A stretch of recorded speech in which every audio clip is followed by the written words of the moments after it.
When I was young, I used to throw rocks at street signs. After school, when I'd get bored, I'd hop on my bike and meet up with a bunch of my friends. And we'd head off to an abandoned road, and we'd see who could hit the sign first from the furthest away with all the gravel that was lining the road. As I got older, I realized that street sign vandalism was probably not going to help me pay for college. So I turned to my feet. I ran sprints and hurdles all through high school and college. I'm not up here to claim I was great, but I was decent. And I always remember watching, as I struggled over the last couple hurdles, watching the person cross that finish line and dive across, and all the accolades that they got as they crossed that finish line, and raising their hands in triumph, just like the kids on the street, that first kid to hit that sign. And at some point along that line, I became convinced that there was only one form of winning, that there was only one method of winning, that there was one way that one person could win. It was that one kid who hit that street sign first and raised his hands as he saw his rock shatter against that aluminum street sign. Or it was that one person that crossed that finish line, gold medal draped around their neck, walking with their name on the scoreboard. And it didn't take long for that same belief to creep into my view of happiness. I became convinced that there was one form of happiness. There was one way to make somebody happy. A smile came in one form on somebody's face. And it took a lot of different events to turn me around and show me that I was wrong. And tonight I'm going to take you on a quick journey to that experience for me. After I got out of college, I took a manager job at a rental car company, which I know is pretty much every single college graduate's dream job. I worked a lot of long hours, I dealt with a lot of cranky people, and I made good money. But I wasn't happy. And it took a disaster to really wake me up and realize that I was not happy with where I was. Hurricane Sandy hit New Jersey in October of 2012. It hit at a time when the entire coastline was bracing for impact. It hit at a time when the entire area was not prepared for what was about to happen. And it hit at a time when I was in charge of the office. The stress that came with that was extremely overwhelming. And the entire coastline around us was completely overwhelmed with great disdain and great fear. There were people huddled in hotel rooms because there was no heat, hoping that their house was still standing outside. There were people fist fighting at gas stations over the last drop of gas. And in the midst of all that, one day I was walking through the airport to get lunch. And I saw out of the arriving gate 10 20-somethings come bounding out, wearing cargo pants and goofy t-shirts, smiling from ear to ear. And the contrast floored me. In this world where people were so beat up and so depressed with what the hurricane had done to them, these people were smiling from ear to ear, thrilled to be there. And it turned out they were here to help. So those were AmeriCorps volunteers. If any of you are familiar with AmeriCorps, they usually send them to national disasters and all sorts of other work around the country when something bad happens. And those people were there to help. And that contrast, I could not fight it. I could not get it out of my mind. And so I quit. I left my job, and I joined AmeriCorps. And over the next 2 years, I traveled a little bit. As you can see, saw a whole bunch of different parts of the country, and it was uplifting and exciting every moment of it.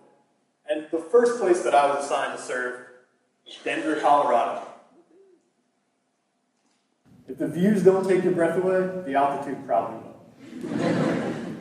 Beautiful Denver, Colorado. Amazing mountains, amazing views, amazing hiking, skiing, amazing beer. And the most exciting and happiest memory that I have from that entire place is about a pair of shoes. One of my first assignments was to work at a middle school in West Denver, easily the roughest part of the whole city. One of our first days there, we were told that we could only wear certain colored shirts because so many of the 7th graders had gang affiliations. These kids were tough, and they were 7th graders, so they were at that perfect age where they think they know everything in the world, but they know absolutely nothing.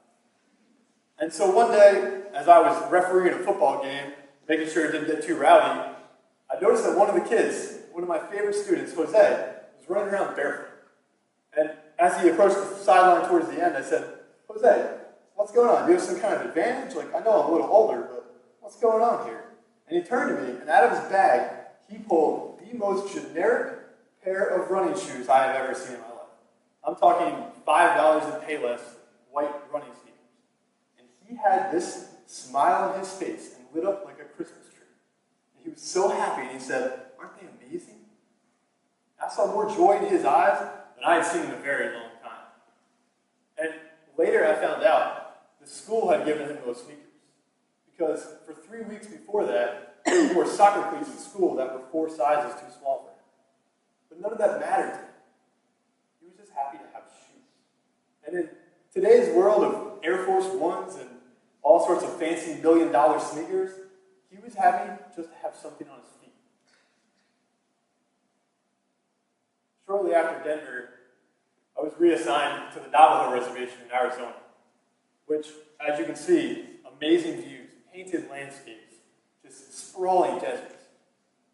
But besides all that, overwhelming poverty.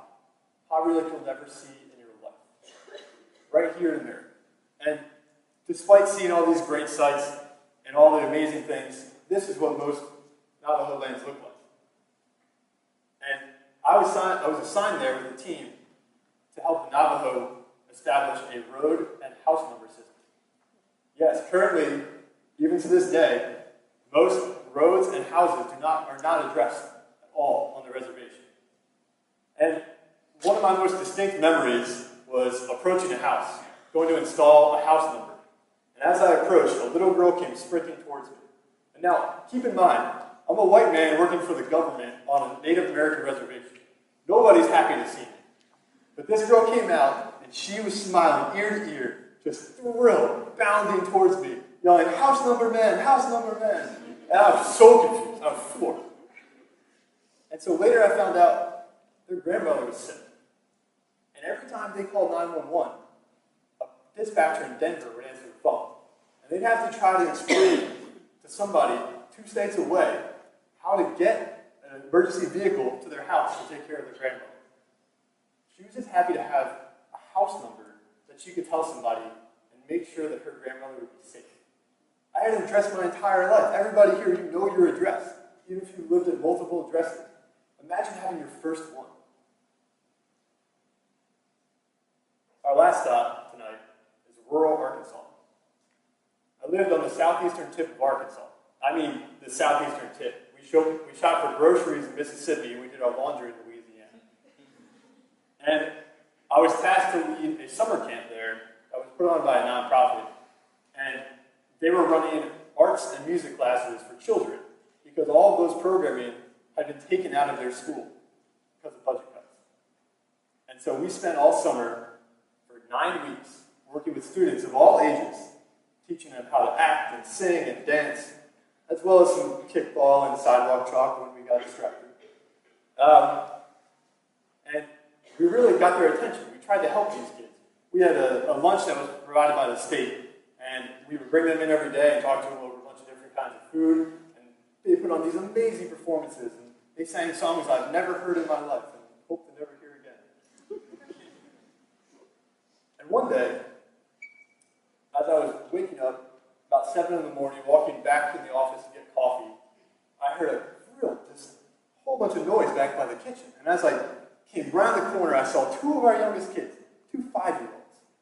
And they're elbow deep in a pickle jar, just scooping out pickles, just diving into their mouths. And they were I was so confused. And I yelled at them, and I said, hey, get down from there, what are you guys doing? And after a couple minutes of talking to them, again, talking to 2 5-year-olds, you never know, it turned out that the only food that they were getting, breakfast, lunch, or dinner, they were getting the entire week was what we were giving them for lunch. And it broke my heart. And so I made a deal with the kids, and I said, if you guys come in here every morning and help me clean this kitchen, I will sit and eat Cheerios with you until the camp is over.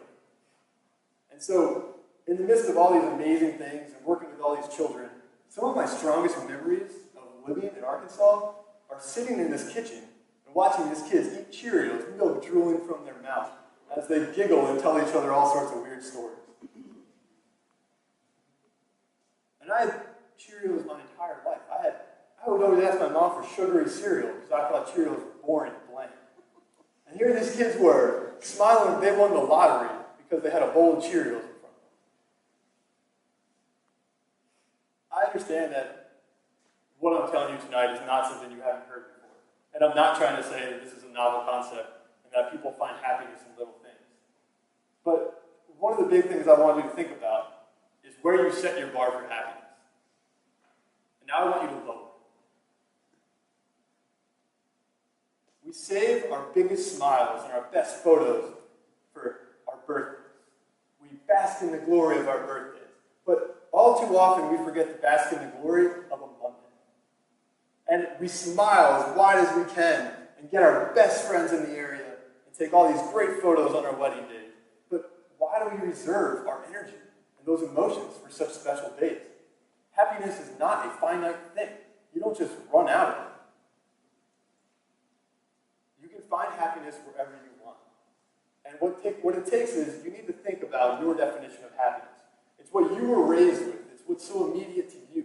Your reaction to everything around you is your definition. But if you take a second and look at the world around you, there are so many different definitions, and they're all amazing.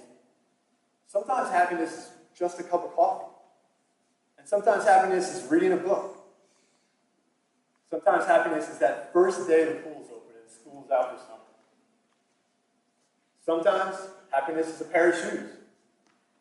Sometimes happiness is just knowing your address.